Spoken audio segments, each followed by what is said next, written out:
جانداروں کی دنیا، توافق اور جماعت بندی۔ ذرا یاد کیجئے کن کن خصوصیات سے جانداروں کا تنوع معلوم ہوتا ہے۔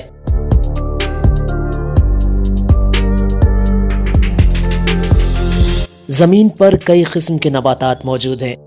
چند نباتات میں مختلف رنگ کے پھول کھلتے ہیں۔ کچھ نباتات پانی میں پائی جاتی ہیں تو کچھ پانی سے محروم ریگستان میں اگتی ہیں۔ کچھ نباتات خوردبین کے بغیر نظر نہیں آتی، جبکہ کچھ بہت بڑی ہوتی ہیں۔ کچھ نباتات برفانی علاقوں میں ہی پائی جاتی ہیں۔ نباتات کی طرح حیوانات میں بھی تنوع پایا جاتا ہے۔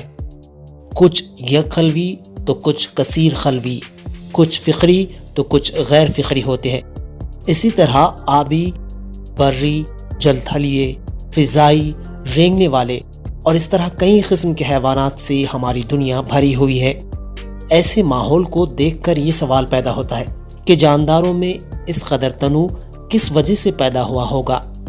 بتائیے تو بھلا، کیا کشمیر اور راجستھان کے علاقوں میں پائے جانے والی نباتات اور حیوانات ایک ہی قسم کے ہوتے ہیں؟ آپ ان میں کون سا فرق بتا سکتے ہیں؟